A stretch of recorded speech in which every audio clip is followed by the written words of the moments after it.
If you text and walk, you're not alone. The Urban Dictionary calls people who text and walk pedestrians. Some doctors call them digital dead walkers because the problem is now becoming deadly.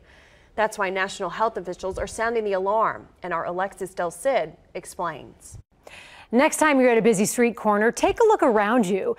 The odds are very good that you will see pedestrians and dead walkers unaware that anything bad could happen to them while they're checked out. You know what's about to happen here. And down the stairs he goes. And then there's this poor fellow. The YouTube compilations of people walking and texting and getting into trouble are comical, but distracted walking has reached a level no longer funny to doctors treating the injuries. I think it's an epidemic, and I think it's an epidemic of a proportion that we don't even really understand yet. Dr. Lee Norman is the chief medical officer at the University of Kansas Hospital. He says the number of people winding up in the hospital after getting hurt while walking and looking down at their phones has reached a frightening level.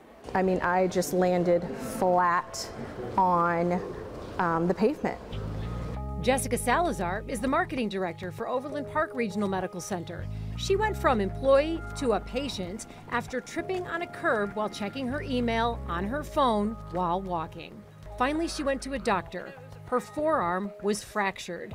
She underwent 8 weeks of physical therapy, 3 days a week, and 9 months after her fall, she still wears a brace and can't grip her hand properly.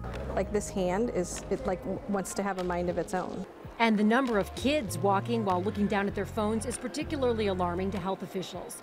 The organization Safe Kids Worldwide says 1 in 4 high school students and 1 in 6 middle school students regularly walks while distracted. Safe Kids also says it's seen a 13% spike in the death rate for teenagers in the past 3 years because of distracted walking. The numbers are so remarkable, the National Safety Council now includes distracted walking statistics in its annual injury report. But when we asked Metro parents if they'd talk to their kids about the dangers of distracted walking, this was the most common response. You know, I haven't, but you're making me think I should. It prompted an eye-opening conversation between Carrie Malik and her 12-year-old daughter Macy when we met them on the plaza. I do text and walk.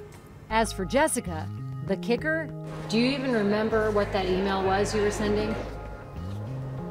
No. It wasn't important. And she knows 100% it certainly wasn't worth it. There are a few cities in America that have started fining people for distracted walking. Kansas City isn't one of them. And in other countries like China and Belgium, they have special lanes for pedestrians. But for now in the metro, it's up to all of us to pay attention on our own. Alexis Del Cid, KCTV 5 News. And there are also some apps in the works right now to pause your music if your phone detects a siren or screeching tires. Another app being worked on would lock up your screen if you're about to walk into traffic.